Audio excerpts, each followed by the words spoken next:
Fala aí, gente. Tudo bem? Olha só, está dando início essa semana, né? A essa nova proposta aí da escola nesse período aí de quarentena, tá? A gente vai fazer algumas aulas no computador, vai passar para vocês e espero que vocês deem esse retorno para nós. E, e espero que vocês consigam entender, aprender, porque por um lado é positivo, porque a gente vai usar bastante imagem, vou indicar vídeos, filmes e tudo mais, para que vocês possam ver, né, e entender um pouco dessa história aí, tá ok? Então, vamos lá, vamos começar.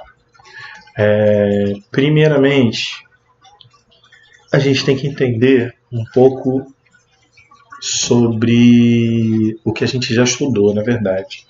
Essa ideia desse voto de cabresto é muito importante para a gente entender o futuro do Brasil nesse momento, né?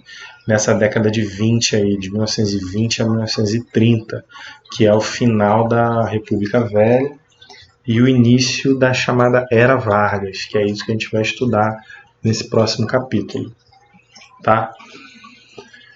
Então, o voto de cabresto a gente já viu bastante, né? Essa ideia dessa influência no voto aí.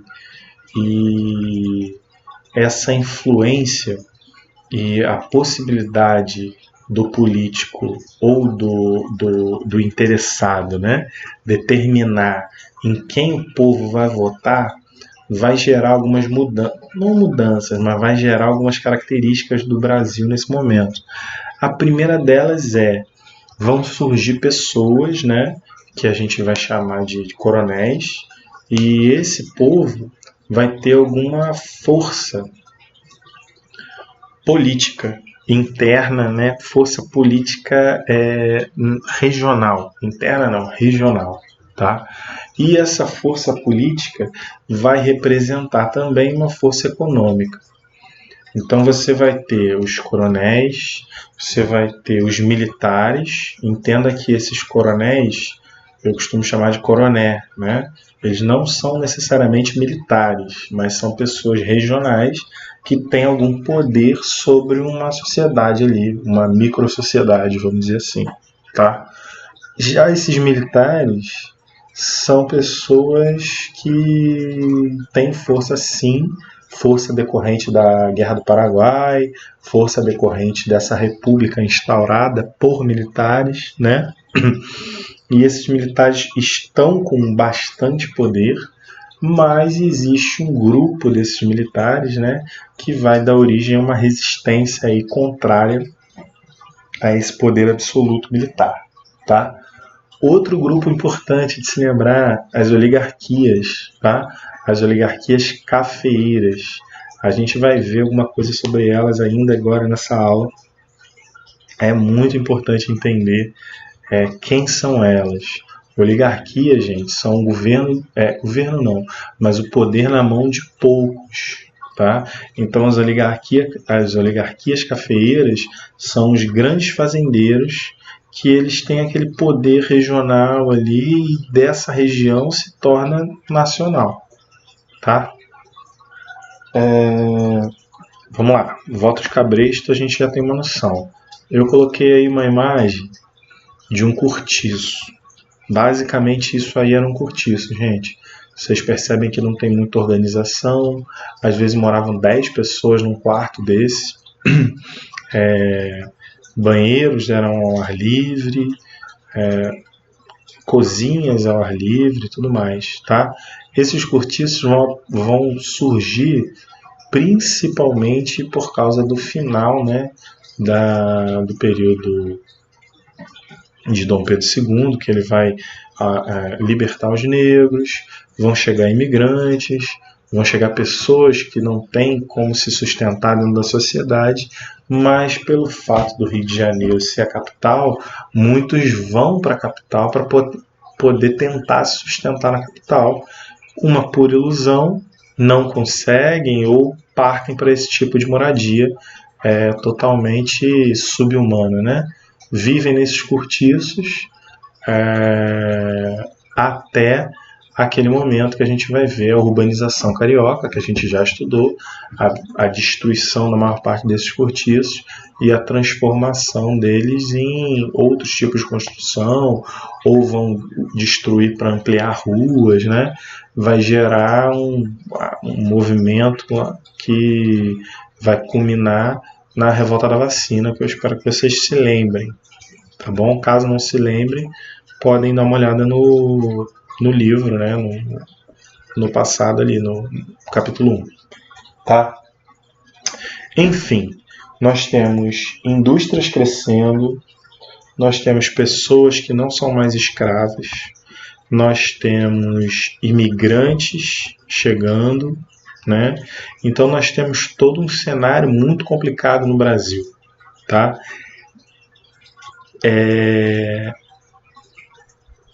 Aí vocês têm na imagem aí, ó, negros alforriados trabalhando em lavouras, né? E esses imigrantes que chegam também trabalhando em lavouras, ok?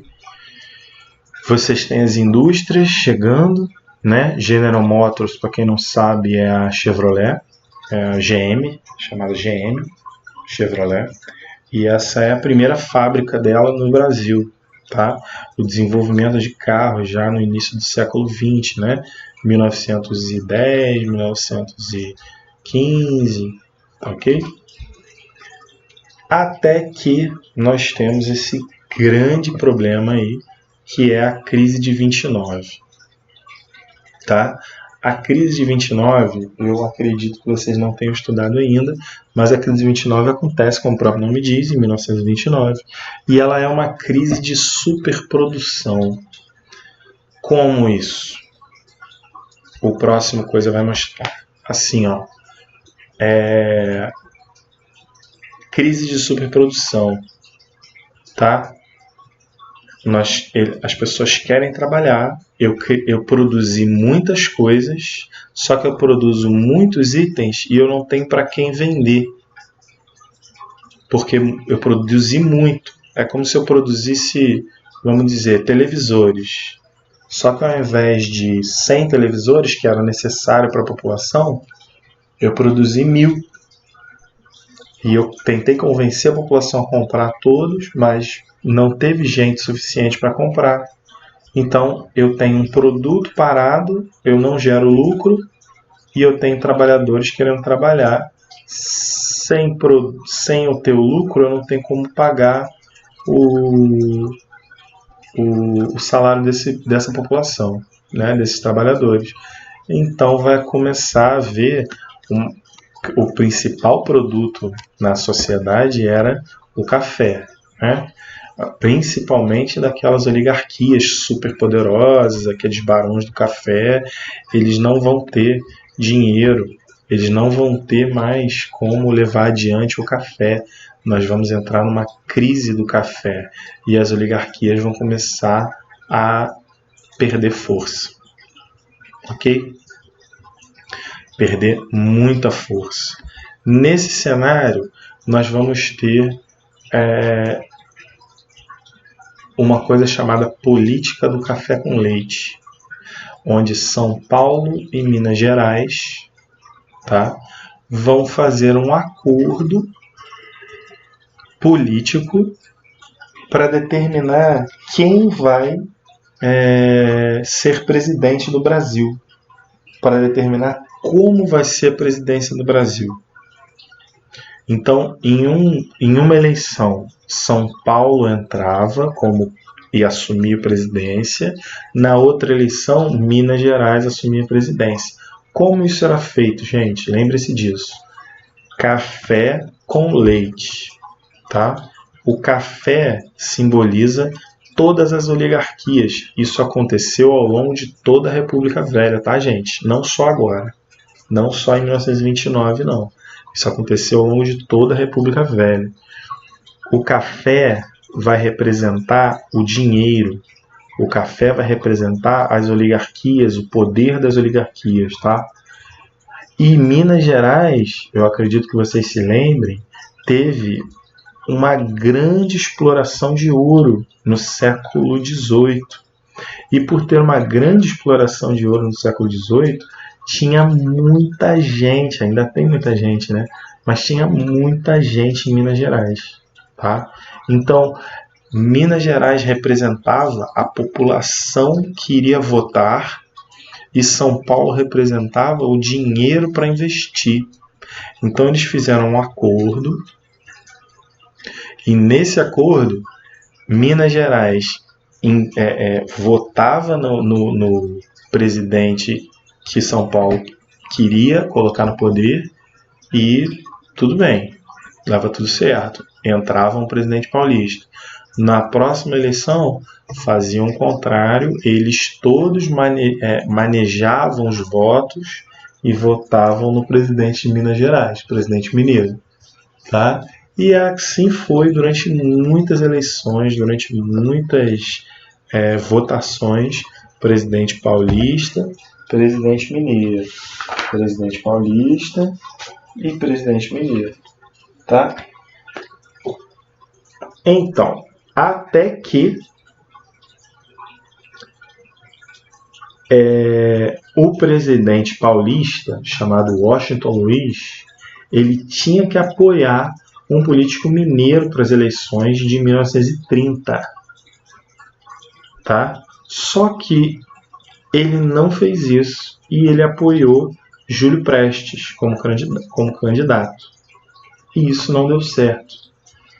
Como ele era paulista e apoiou uma outra pessoa que não era mineira, isso não deu certo. Tá?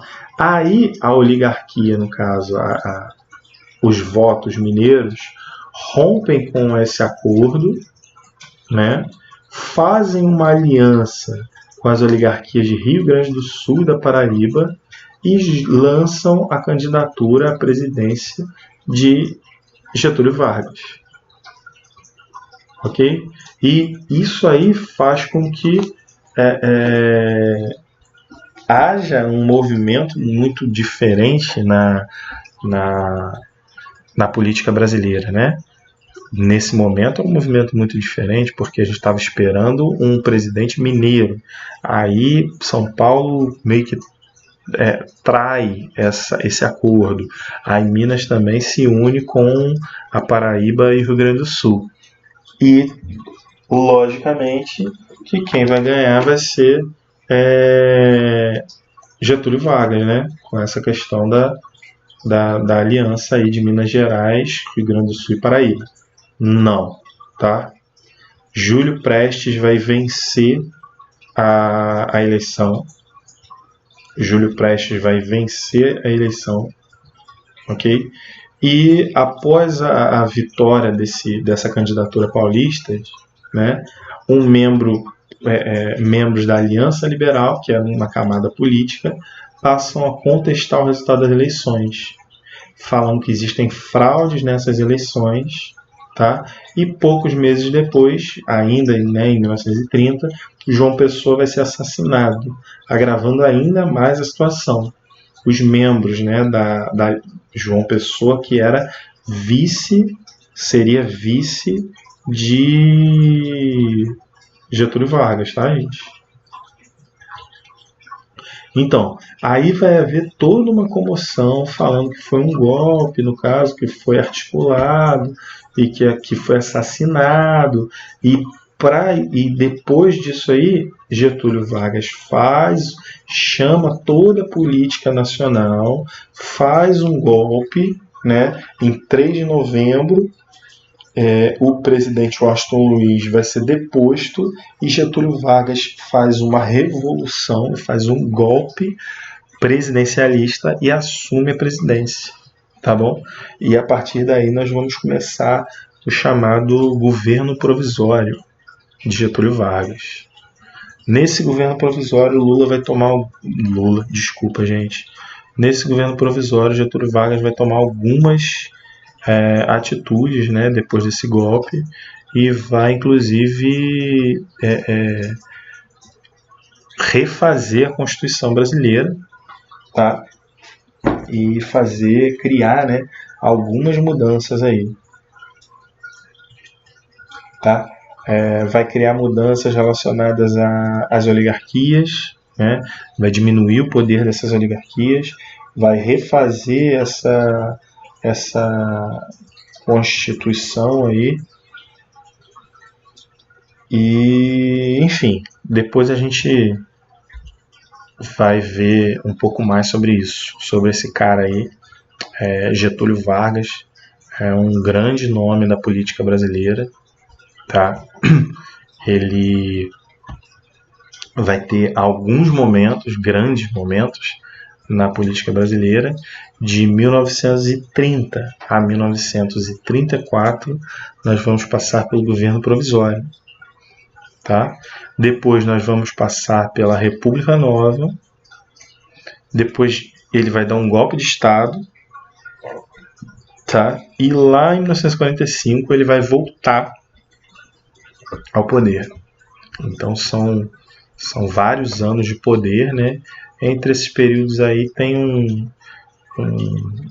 um momento ou outro que ele sai, mas são muitos anos de poder. Getúlio toma várias medidas de mudança no país, né? Inclusive as questões das leis trabalhistas e tudo mais, mas isso aí é um assunto para próxima aula, ok? Na próxima aula a gente fala sobre Getúlio, nas próximas aulas a gente dá continuidade a essa aula aí, tá? Fala sobre esse cenário político, fala sobre os grupos políticos da época, fala sobre a intentona comunista e fala sobre outras coisas que surgem nesse período. Tá bom, gente? Valeu, qualquer dúvida vocês me procuram e assistam os vídeos aí que são vídeos interessantes. Até mais.